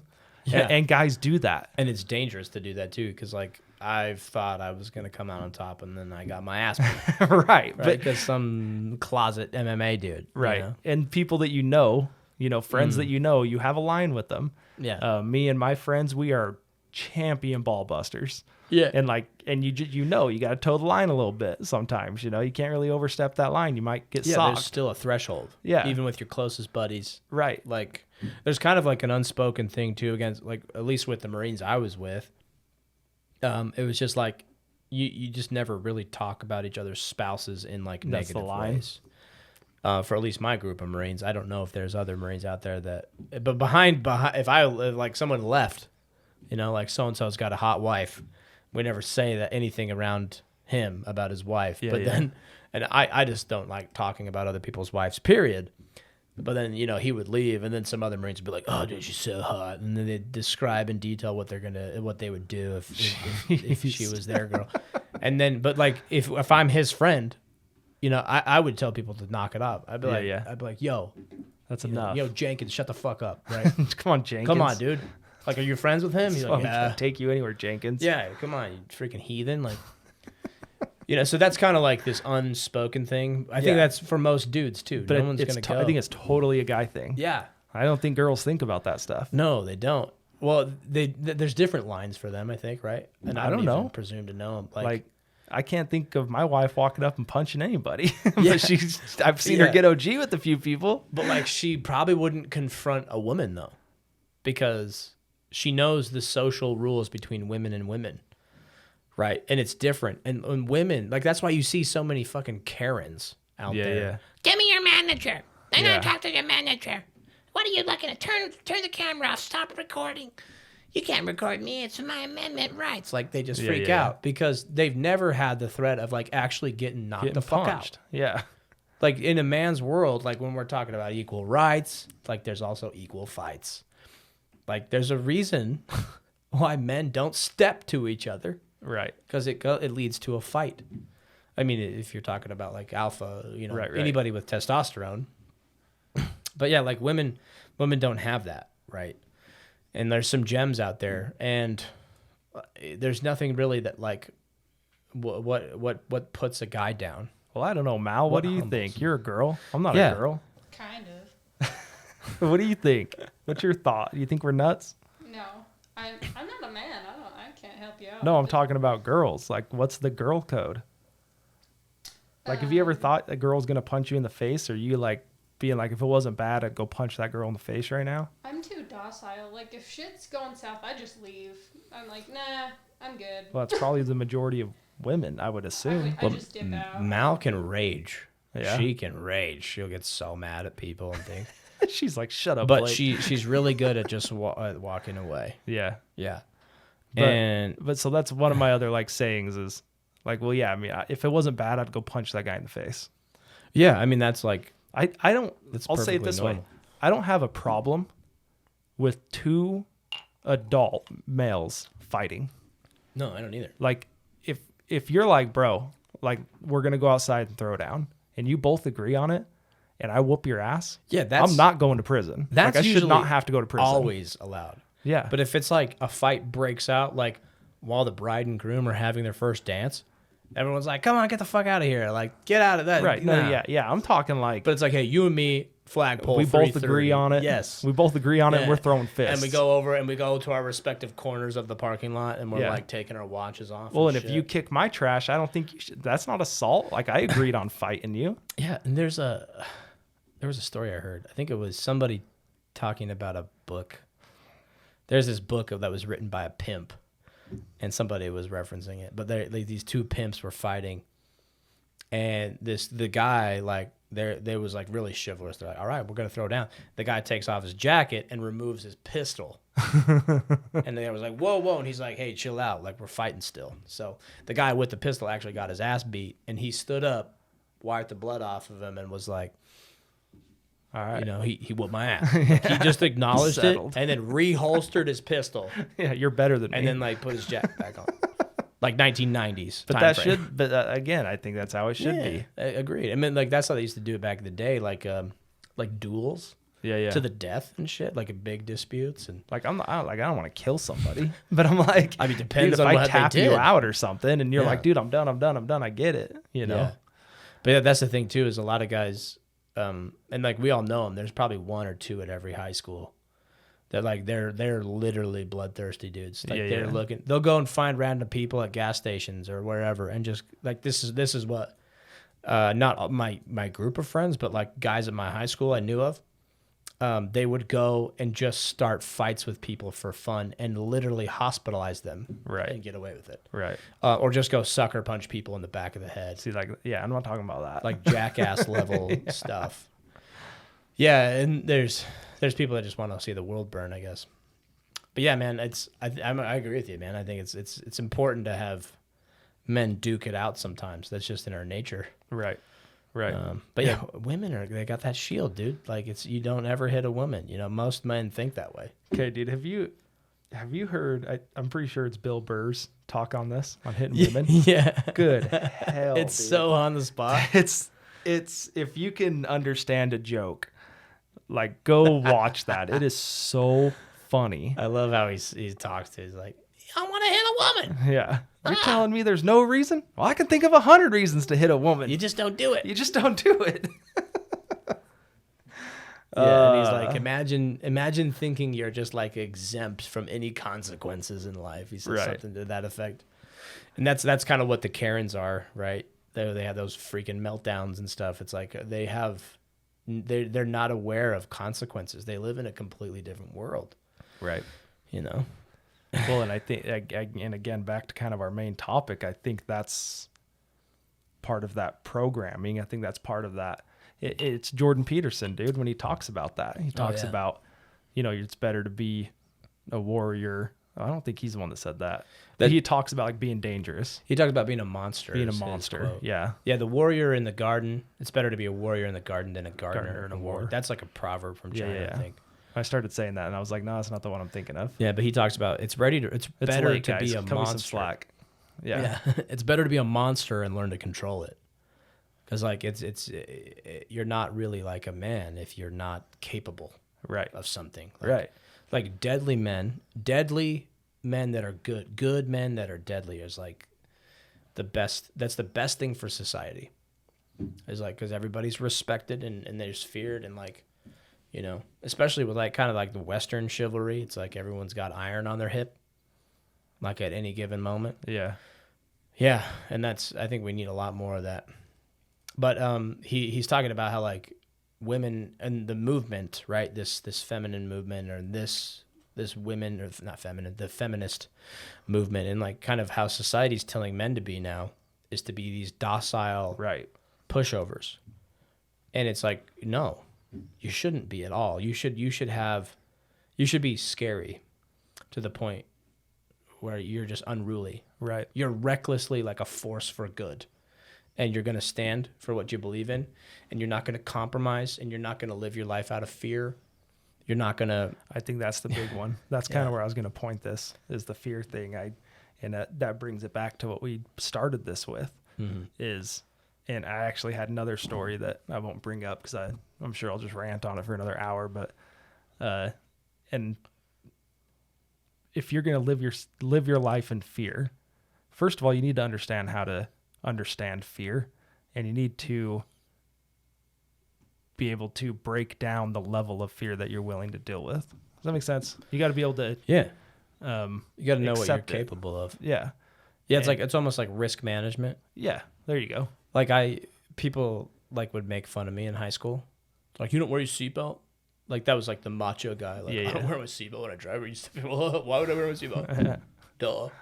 And I'm like here clicking up. I'm like, dude, I want a career in the military. I want these things in the future. I'm not Exactly. going to die on the freeway. Exactly. So that's my risk management. But I'm not living in fear of dying. I'm just taking a precaution. Yeah. I mean, yeah, that was the point. And that's slowly being taken away from us. And I think it's terrible. I had another story that was the same way, and I just told everybody, like, I feel bad that you guys live your lives in such fear Yeah. of all these things that you cannot control happening. And then, like, for lack of better words, like, you're shitting on everyone else for going out and trying to live their lives. Yeah. Because you won't, because you live in fear. Yeah. And that's, like I said, I've shit on my family enough this podcast, but to shit on them a little more, my aunt I was talking to, she's very bold and she doesn't live in fear, which is way different than her brothers, which is my dad and some uncles. I think it's admirable. It's admirable. And my dad's side of the family, they're very risk oriented. They like to take precautions. I think too much. So much so that it's a mindset of scarcity. Like, Well, there's not enough, and I'm fearful. That's their upbringing. It is totally. And yeah, absolutely. That generation. The whole generation. Right? Don't get into debt. Like, Yep. it's scary. But like, when you take the fear out of it and you realize that you can use debt as a tool, or you can use these scary things as tools for your future, like, it just opens up a bigger playbook for you to move in and out of. And so, I've had to distance myself from my family a little bit because I cannot share any of my vision with them because they're too fearful to hear about it. And they'll naysay. They'll be hate, the hater's going to hate kind of thing. Yeah. It's like, you just can't fathom it. And so I bring up things like, too, like if you're a faith-based person, like a religious person, and you say, you bear testimony of the things you know are true, right? If you have this knowledge, if you have this faith, if you have this testimony, and this applies with any Christian religion, basically, because they all kind of say the same verbiage. It's like, if you really live in faith, there is no room for fear. And so people, like, they say they know these things about their religion or church or doctrine, but then they're afraid to, like, actually research the stuff. And, like, you don't have to, but it's like, if you know, like, it's like me saying, I know there's only one side to this coin. I know that there's the other side of this coin doesn't exist. I have so much faith in this side of the coin. Yeah, you're saying, like, research other... Yeah. Well, like, just other look, thoughts, just grow your perspective. Yeah, You don't have to abandon your beliefs. If you have so much faith and so much knowledge and you're so confident in your belief, like, why can't you look at the other side of the coin? Yeah. If you're saying it doesn't exist and you're so positive, like, why are you so afraid to look at the other side of the coin? Yeah, that's a good point. Like, if your testimony is so strong, like, is it going to leave you if you walk into a bar? Right. If you go talk to a stranger at an airport bar, is your testimony gone? Right. If you find yourself in a predicament and, like, that you shouldn't be, like, is your testimony going to leave you? Because if you're afraid of that, then you're not living out of faith, you're living out of fear. Even the most faithful people I know are really not very faithful. If you step back and look at it, they're not very faithful. They're just fearful. And they get conflated and confused about it. It's like, if you were really faithful, you wouldn't really care about these things. If you really knew the truth that you claim to know, you wouldn't care if a dog jumps in the swimming pool. Like, I know people that freaked out about that. Like, I respect people's rules. I'm at a certain individual's pool. They have a rule, no dogs. I'm like, cool. They have a fence around the pool too. I'm like, yeah, we'll respect that. And then my little dog, Zelda, she's so determined to swim. She loves swimming. And so she found a little gap in the bars that was a little bit wider. And it took her like an hour, and she found it and jumped in the pool. And this faith-based individual who holds high esteem in the faith community was very, like, they lost their mind. Absolutely lost their mind. I don't understand why. I don't either. It's like, okay, yeah. So I was talking with them, as I do, putting gas on the fire like I do. And I'm like, you know what else goes in the swimming pool every time you get in? And they're like, what? I'm like, it's your butthole. Your asshole enters the hot tub with you. So they were everybody's nervous because the asshole. dog's dirty? Yeah, they're like, Oh. now we're the premise was now the evening is ruined because now we can't swim because your dog got in the pool. And I'm like, I don't understand that. they claim, and if you're one of these people, like think about what you claim to live. Think about how you claim to live. I don't care if you're Buddhist or Muslim or Christian, like you make claims as a religious person and you claim to live a certain way. And a lot of times that claim just exits right out your mouth and hits you right in the back of the head because of the hypocrisy of the claim. I was always like, yeah, I'm a faith-based person and I have so much faith that I lose my fucking mind when a dog gets in a swimming pool. I'm so faithful in my religious beliefs and my station in life that I have to lose my mind when something uncontrollable doesn't go your way. You know, I guess it was my fault for bringing a dog. Yeah, how could you? I mean, we were invited. They were invited to come because there's a fence around the pool. Right. No dogs in the pool. Not a good enough fence. Check. Yeah. You know, yeah, I expressed to the individual, I was like, it's just kind of embarrassing that you're worried about that, you know, so much to the point where like we've exchanged words and there's been threats to do violence. And partly because I dumped gas on the flame. I'm like, I'm not aloof to that. Like I know what I do. I know what I do. I know how abrasive I can be. But anyway, I was just like, man, it's really embarrassing that this is what you're worried about. So I'm leaving. So I left my dinner on the table and Peace out. kind of had to awkwardly excuse myself and tell my wonderful lady Mal to be like, hey, we're leaving.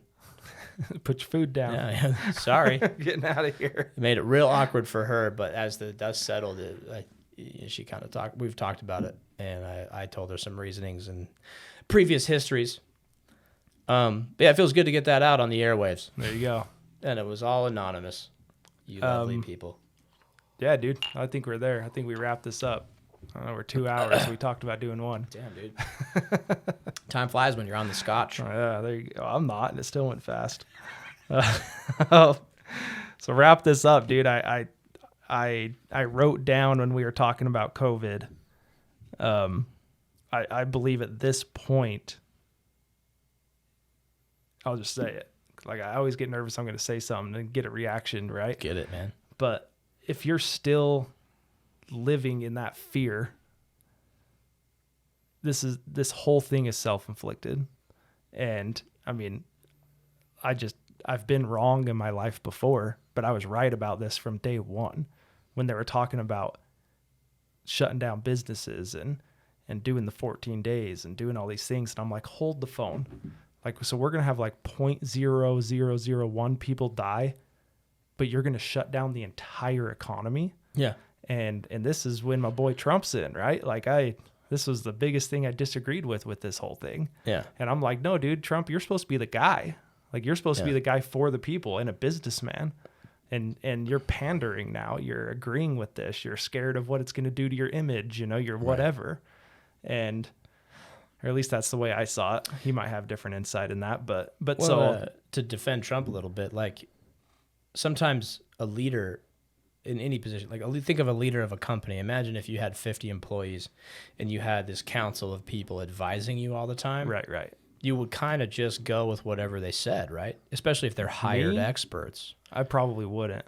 Yeah, maybe you. Yeah, I probably wouldn't. Yeah, most people that have a hired expert underneath them to advise. Well, like all these people. I guess I will say this to back that up is like, well, I think at that point we kind of knew that maybe this wasn't as crazy as we thought in the beginning. Yeah. But in the beginning, it was like, there's videos of people falling over dead in the street. There was literally videos of that. I will admit, I couldn't tell. I was worried because also because I have people plugged into the intelligence community, like, and they're feeding me some of this stuff. Like, of course, I'm like clinging to their word. But I think the living in fear thing for me was like, okay, well, I can't stop going to work. Exactly. I can't stop providing. I can't just stop my life. I can't stop this. And then it's like, oh, well, now we're going to force you to do this or we're going to fine you. Yeah. Now we're going to force you to do this to fine you. And I'm like, hold the phone. Now you're losing rights. Yeah. So you're going to punish me for living for choosing my own risk. For just being alive, basically. Right. And so For trying to be normal. Back to this. I keep on getting out when I'm trying to wrap it up, but I believe this is all self-inflicted at this point. If you're doing this to yourself and living in that fear and telling people they can't come into work and telling kids they got to go home and telling parents that they have to leave work to come get their kid, and where I was like, dude, luckily I can. But what if I was a single parent and I had 2 jobs and now I got to take both days? Well, and they won't let them back for 5 days. Yeah. And so like now I'm just supposed to take 5 days off of work. Yeah, that's, and, self-inflicted is a great way to put it. And so I'm like, at this point, if you're, and I get it. I have a little more leeway because I make my own calls, and maybe that's your hint of going to starting your own thing then. Yeah. Like if that, Go make your own business. Yeah. I was kind of saying that at the daycare. Well, I can't just lose my job. I'm like, right, but you could quit and start your own like I did, and that's why I get to make these decisions for myself. Yeah. But you also live in the country that has probably the highest chances, like the most opportunity for you to ever have on the humanity. Yeah, and you could sit and call racism and it's not equal and 1% and billionaires have all the money. Like, just go out. Yeah, and don't tell me up. that because I've done it. Exactly. And like, dude, that's a great way to put it. It's just like, it's self-inflicted now. Is. It's 100%. Well, even when they were shutting like restaurants down and stuff, I was telling everyone that would listen. I'm like, guys, if you shut I didn't shut my business down.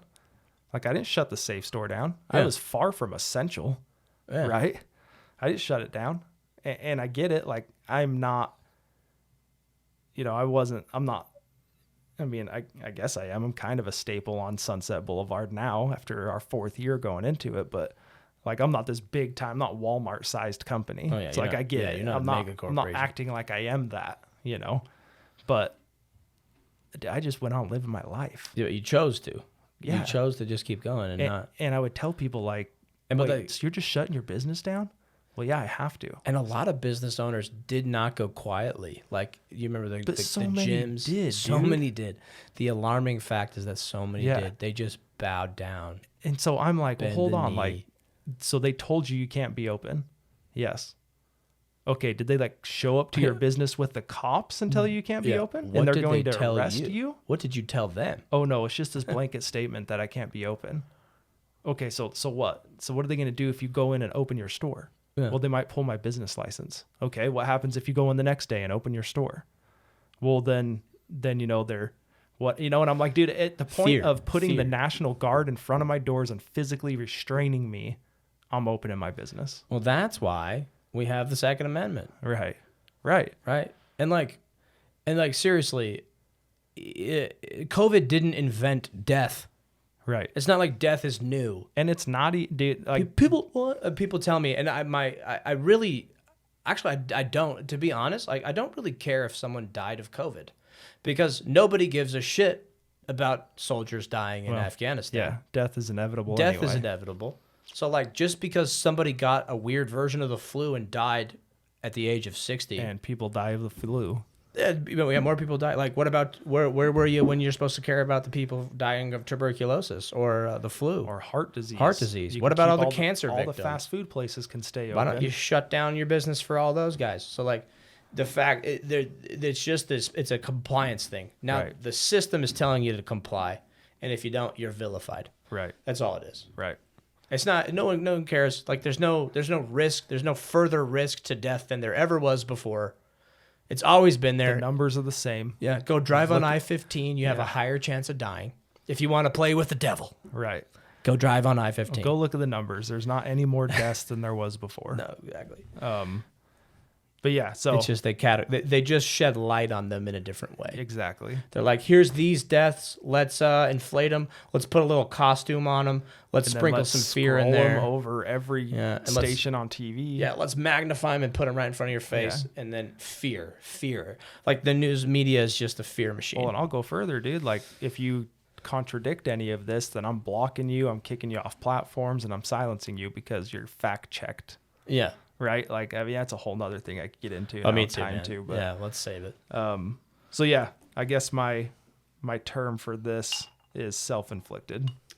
You choose what you want to do. This is still America. You know, like you said with the gym guy, his name is slipping my mind, but the guy in New Jersey that kept his gym open had hundreds of thousands of dollars worth of fines. Go look and see how much he paid. Yeah. Go see how much of those he's paid.